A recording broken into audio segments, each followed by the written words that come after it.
अस्सलाम वालेकुम दोस्तों, उम्मीद है आप लोग ठीक हैं, खैरियत से हैं। अल्लाह ताला की ज़ात आप लोगों को अपने हिफ्ज़ व अमान में रखे। हमारी दुआएं आपके साथ हैं। गुजारिश हमेशा आपसे जो की जाती है, चैनल को सब्सक्राइब करें, बेल आइकन को प्रेस करें, लाइक और कमेंट्स करने के साथ साथ व्हाट्सअप ग्रुप में इसको शेयर करें और फेसबुक पर जो हमारा पेज है सोशल मीडिया टॉक शो 1 उसको ज़रूर फॉलो करें।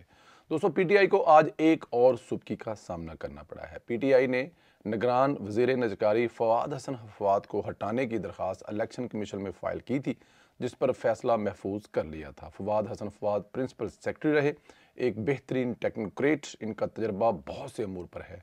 इस वक्त भी निजगारी जैसे संगीन मामले को देख रहे हैं।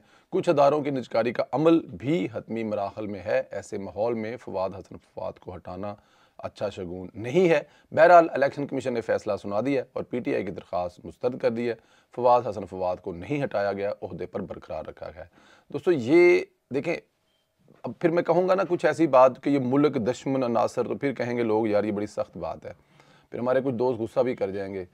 पीटीआई को वारे नहीं खाता काम करने वाला बंदा, कोई ऐसा बंदा जो इस मुल्क के लिए कुछ बेहतर कर रहा, बर्दाश्त नहीं होता पीटीआई को। अब फवाद हसन फवाद साहब जो हैं, जिस तरह तकलीफें काट के आए हैं और एक बेहतरीन अफीसर है, आप ये अंदाज़ा करें कि फवाद हसन फवाद और आज़म खान का मुकाबला करवा लें। आज़म खान क्या था और फवाद हसन क्या था? फवाद हसन वो था जिसने 3 साढ़े 3 साल हर तकलीफ और दुख बर्दाश्त किया, लेकिन कोई ऐसी चीज़, पहली बात तो यह कि अगर कोई चीज़ होती तो वो बताते। फवाद हसन फवाद साहब के मुकाबले में आज़म खान साहब ने 2 दिन लगाए थे और वो वादा माफ गुआ बन के आ गए थे, क्योंकि हर भैड़े चंगे कम में वो शामिल थे और इधर मतलब कोई ऐसी चीज़ ही नहीं थी जिसके खिलाफ वो वादा मुआफ़गाह बनते। और फिर उसके बाद वो एक बेहतरीन ऑफिसर है और ये मतलब मैं नहीं कह रहा, पूरे पाकिस्तान की ब्यूरोक्रेसी जो है इस बात को मानती है कि फवाद हसन फवाद साहब अपने ज़माने के बेहतरीन अफसर हैं। लेकिन क्योंकि पीटीआई को ऐसे अफसर नहीं चाहिए, उनको चाहिए आज़म खान जैसे जो साइफर चेंज करें, जो कहानी चेंज करें, जिस पर इमरान खान साहब ने खेलना हो और उस पर वो कहें जी आप बस बंदों को बुलाएं, मीटिंग बुलाएं, सिर्फ एक नाम हो जाए, रजिस्टर्ड हो जाए कि इस पर मीटिंग हुई है, मिनट्स मैं खुद बना लूँगा। ऐसे बंदे चाहिए पीटीआई को। तो उनको अगर ये नज़र आ रहा होगा कि नजकारी हो जाए, फ़र्ज़ किया कि पीआईए आपकी नजकारी में चली जाए, तो एक बहुत बड़ा अजाब इस मुल्क से टल जाए। अजाब इस नज में कह रहा हूँ कि पीआईए का जो हाल हुआ पड़ा है, या फिर इसके अलावा स्टील मिल, फिर इसके अलावा बहुत सारे दूसरे, अगर ये तमाम नजकारी में चले जाए और आपके मुल्क को इनकम आना शुरू हो जाए, आपका मुल्क बजाय अपनी जेब से लगाने कमाना शुरू कर दे, तो आपको क्या तकलीफ है? लेकिन पीटीआई को तकलीफ है कोई ऐसा मनसूबा कामयाब ना हो जाए जो कल को कहा जाए देखें जी ये पीटीआई से तो नहीं हुआ लेकिन दूसरे लोग कर रहे हैं। खैर आगे चलते हैं। इधर इमरान खान को अपने लाले पड़े हुए हैं। इमरान खान ने लाहौर से जो कागजात नामजदगी जमा कराए थे, इन पर इतराज़ लग गया है। एतराज़ नून लीग की जानब से लगा था। इस एतराज़ पर कल इमरान खान के वकील अजहर सदीक, जो खसूसी तौर पर इलेक्शन लड़ने के लिए लंदन से लाहौर तशरीफ़ लाए हैं, इसने दलाइल दिए थे। आज नून लीग के दलाइल मुकम्मल होंगे। एतराज़ात को देखकर कल ही मीडिया पर अजहर सदीक साहब जो है वो शिकस्त तस्लीम कर चुके थे और कह चुका था कि रिटर्निंग ऑफिसर के पास इख्तियार है कि वो कागज़ मुस्तरद कर दे। इतराज़ात वैसे भी मनतकी हैं क्योंकि इमरान खान तोशा खाना केस में नाअहल है और नाअहली की सूरत में वो इलेक्शन कैसे लड़ सकते हैं, लेकिन दीदा दलील देखें, उन्होंने कागज़ जमा करवा दिए हैं। बहरहाल आज इस केस पर फैसला महफूज भी हो सकता है या फिर सुनाया भी जा सकता है। मेरी इतलात है कि 30 दिसंबर को इसका फैसला होगा। कवी इम्कान ये है कि इमरान खान को रद्दी की टोकरी में फेंक दिया जाएगा।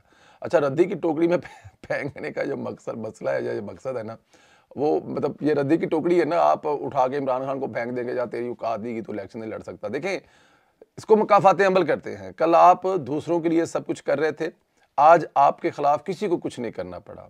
नून लीग को, पीपल्स पार्टी को किसी जगह जाकर जो शोर नहीं करना पड़ा, आपके खिलाफ साजिश नहीं करनी पड़ी, आपके खिलाफ को डॉक्यूमेंट ढूंढ के नहीं लाने पड़े, कुछ भी नहीं करना पड़ा। खुद इमरान खान साहब और पार्टी पाकिस्तान तहरीक इंसाफ ने ऐसे ऐसे काम, ऐसी ऐसी हरकतें की हैं कि वो किसी जगह जस्टिफाई हो ही नहीं सकती। और उनका जो हो रहा है वो आपके सामने है कि उनको मतलब बस क्या कहूँ मैं। अब इमरान खान साहब तोशाखाना केस में जो आपने अन्नी डाली हुई है, वो क्या किसी को मतलब मुलाजम की कॉलें आपकी रिसीव हो रही हैं, आपकी बेगम की कॉलें मुलाजम के साथ आउट हो रही हैं, जिसमें वो कह रही है कि तोशाखाना वाले अगर हम पे ट्रस्ट करते हैं, एडीसी जब जो हमसे इतनी हम मेहरबानी करते हैं, तो तुम उसको मतलब कि आते जाते गिनते क्यों हो, देखते क्यों हो, चीज़ें क्यों करते हो। ये बहुत सारी चीज़ें हैं जो इमरान खान साहब के लिए वबाले जान बनी हुई हैं और ये किसी दूसरी जमात का कसूर नहीं है। अभी तो 9 मई वाला वाक़े का केस है जिसमें तो इमरान खान साहब 14 साल या फिर फाइल लगने वाले हैं।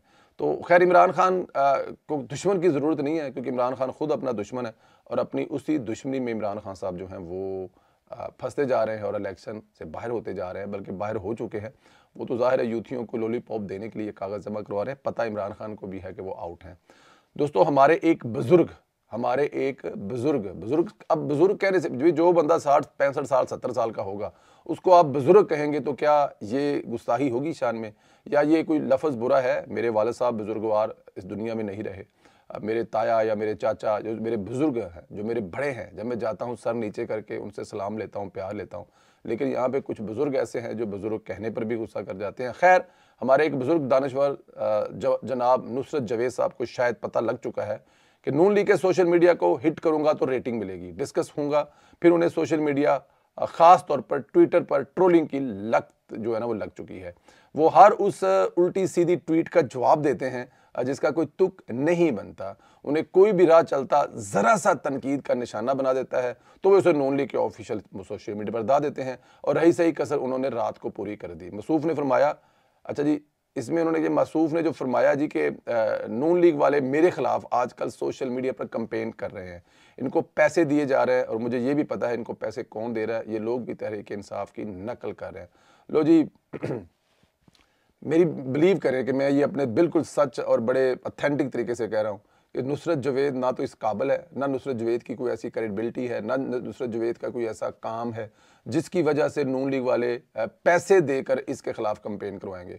और जिनके खिलाफ पैसे दे के कंपेन करवाई जाती है ना, वो फिर ज़रा नुसरत जवेद साहब मेहरबानी करें, आप ज़रा PTI की कंपेन देखें, फिर उसमें वो ना माँ छोड़ते हैं ना वो बहन छोड़ते हैं, उसमें वो फिर पिछले 7 खानदानों की नस्लें निकाल के सामने रख देते हैं। लेकिन मैं ना चाहूँगा और ना अगर कोई ऐसा करेगा तो उसको करने दूंगा कि आप जैसे जो पढ़े लिखे और बुजुर्ग और दानिश्वर जिनकी बड़ी खिदमत हैं अपने मैदान में, बड़ी कुर्बानियां हैं अपने मैदान में, बड़ी मारी खाए हैं आपने अपने मैदान में, कि आपके खिलाफ कुछ ऐसा करे, ऐसा कुछ भी नहीं है। ये आपको किसी ने, आपको एक तो गलत फहमी है, दूसरा आपको शायद कि वो जो लफ्ज़ है ना लत पड़ चुकी है, वो आपको शायद लत पड़ चुकी है कि आप इन चीज़ों में घुसकर रेटिंग हासिल करते हैं। और माशाल्लाह जो आपके एंकर हमारे भाई हैं अदनान साहब, वो तो बस क्या बात है, उनकी तो चल पड़ी है ना, उनकी तो चांदी लगी हुई है, प्रोग्राम माशाल्लाह लोग देखते हैं। देखा रात को मैंने आपका ट्वीट जो पब्लिक न्यूज़ के ऑफिशियल पेज से हुआ था, ट्विटर से 8 घंटों में उसको 10 लोगों ने लाइक किया था और 15-80 लोगों ने उसको देखा था। नुसरत जवेद साहब, अब उसको भी तो रन करने के लिए आपको कुछ ना कुछ चाहिए ना, मतलब ऐसे काम करेंगे तो जाहिर है, अब मैंने उसको रीट्वीट किया अपने कमेंट के साथ, को 15-20 हज़ार लोग तो उस ट्वीट को देख ही चुके होंगे। हमें समझ आती है, लेकिन कोई बात नहीं, आप हमारे बुजुर्ग हैं, हम आपकी ख्वाहिश का एहतराम करते हैं, हम खुद आपको वायरल करेंगे, लेकिन पॉजिटिव वे में, नेगेटिव वे में नहीं।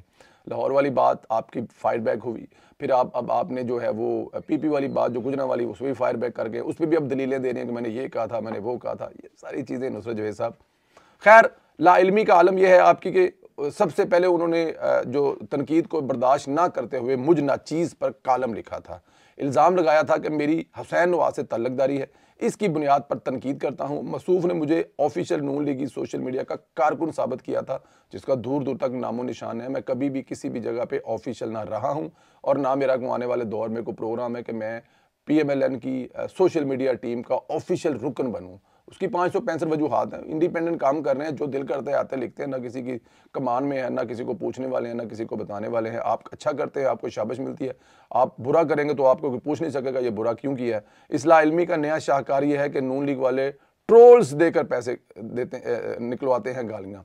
काश पब्लिक न्यूज़ की ट्रांसमिशन जो है वो इंग्लैंड से चल रही होती, नून लीग पैसे देती ना देती, लेकिन नुसरत जवेद साहब और पब्लिक न्यूज़ वाले जो कि हमारे दोस्त हैं वो कम से कम हमें ज़रूर पैसे देते, लेकिन ऐसा नहीं है। नुसरत जवेद साहब को चैलेंज किया है, दावा किया है, इसके सबूत भी पेश करें, ख़ास तौर पर उस सखी नून लीगी का नाम बता दे खुदा के वास्ते जो पैसे बांटता है, ताकि हम भी उसके पास जाए, यार हम बड़ी मेहनत कर रहे हैं, को आन जान का टिकट ही दे दिया करो, सानू एडी मेहनत करने पाकिस्तान आके, कोई सानू कोई होर ही कोई मतलब इतना काम करते हैं यार, हमें भी कुछ दे दिया करे। लेकिन मेरे ख्याल में ये नहीं होने वाला, तो बेहतर है कि अपना इल्ज़ाम वो वापस लें। बहरहाल नुसरत जवेद साहब इल्ज़ाम वापस लेने के बजाय इस पर होने वाली तनकीद पर 4-5 कालम लिख मारेंगे और अपनी रेटिंग का खूब मंजन बेचेंगे, ये मुझे पता है। खैर कोई बात नहीं, बुजुर्ग है हमारे, सलामत रहें। और वैसे भी हमारे दोस्त अदनान हैदर साहब जो हैं उनका प्रोग्राम हिट रहना चाहिए, उसके लिए हम हाजिर हैं। हम आपको रीट्वीट पे रीट्वीट मार के आपका प्रोग्राम हिट करेंगे। बादशाह बेफिक्र हो जाओ, तुसी यार हो साडी, कोई गल नहीं, यार ही यारां दे काम आते हैं, लेकिन तुसी चंगा नहीं करते अपने प्रोग्राम सानू सामने उन्होंने सामने बिठा के साढ़े नून लीगियां तनकीद करा के। अच्छा, इधर शाह महमूद कुरैशी को इंसदाद दहशतगर्दी की अदालत में पेश कर दिया गया। शाह महमूद कुरैशी कि 90 रोज़ का जिस्मानी रिमांड का मुतालबा किया गया, क्योंकि दहशतगर्दी का मुकदमा है और 9 मई के केस में गिरफ्तारी डाली गई है। इसमें 90 रोज़ का डिमांड हो सकता है। जज ने फैसला महफूज कर लिया है। शाह महमूद कुरैशी ने जज के सामने अपनी रवादात सुनाई है। कुरैशी साहब जज के सामने गिरा अच्छा वो बल्कि ठीक ठाक किस्म के बड़े बड़े आंसुओं नाल रोए ने। बताया कि मैं कई माह से अडयाला जेल में कैद हूँ। मुझे रात आकर कहा गया कि 3 MPO वापस लेते हैं। मैं जेल की हदूद में था, वहाँ पंजाब पुलिस गिरफ्तारी के लिए पहुंची। मैं 5 बार मेंबर पार्लियामेंट रहा हूँ। कुरैशी साहब ये भी रवादात सुना रहे थे कि 5 बार रुकन असम्बली रहा हूँ। उन्हें तब ये सब याद क्यों नहीं आया जब 3 दफ़ा के वज़ीर आज़म नवाज शरीफ को जेल में बेटी के सामने गिरफ्तार किया गया। और जो कुरैशी साहब हैं उनकी वो वीडियो मौजूद है कि वादा किया था कि नवाज शरीफ को अडयाला जेल पहुँचाएंगे और हमने उनको अडयाला जेल पहुँचा दिया। ये रवैया सियासतदानों वाला नहीं था, ये रवैया जमहूरियत वालों का नहीं था। अगर होता तो आप ऐसा कभी ना करते शाह साहब। नवाज शरीफ को कुरैशी की हुकूमत के दौरान ही जहर दिया गया था। इस वक्त कुरैशी को याद नहीं आया। आज नवाज शरीफ के साथ जो हो रहा है तो कल मतलब आज जो आपके साथ हो रहा है कल वो आपके उन लफ्ज़ सियासी मुखालफीन ज़्यादा बेहतर रहेगा, उनके साथ भी तो आप करवाते रहें।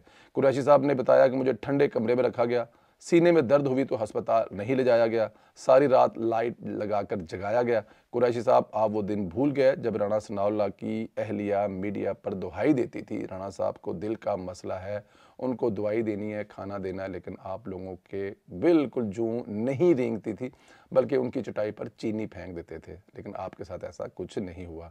कुरैशी साहब तब भी भूल गए थे कि कभी के दिन तो बड़ी, कभी रातें बड़ी होती हैं। अब आपकी आजकल रातें बड़ी हो रही हैं तो चलो गुजारा करो। कुरैशी साहब अदालत में रो रहे थे कि मुझे मुर्शद मुशाहिदुल्लाह अल्फाज याद आ गए जब उन्होंने सैंड के तरीक़ इजलास में कहा था, तुम लोगों के आंसू पहुँचने वाला भी कोई नहीं होगा। मुर्शद मुशाहिदुल्लाह खान साहब, आपने जो जो कहा था वो पूरा हो रहा है। दोस्तों अपना ख्याल रखें, मुझे इजाज़त दें। बहुत सारी दूसरी बातें अगले व्लॉग में होंगी। आप लोगों से जो गुजारिश है, चैनल को सब्सक्राइब जिन्होंने कर लिया है वो बेल आइकन को प्रेस दे, जिन्होंने नहीं किया वो सब्सक्राइब कर दें, बेल आइकन को प्रेस करें। शाह महमूद कुरैशी की जान छूटने वाली है कि नहीं, ज़रा इस सवाल का जवाब ज़रूर दें। और नुसरत जवेद के खिलाफ PMLN के सोशल मीडिया को कौन पैसे देता होगा आपके ख्याल में, और अगर लगता है आपको कोई पैसे देता होगा उसका भी नाम बताएं, और वो उनको हमारा भी नंबर दे के वो हमें भी थोड़े बहुत पैसे दे। Social media talk show 1 Facebook का पेज है, उसको ज़रूर फॉलो करें। ख्याल रखें, इजाज़त दें, खुदा हाफ़िज़।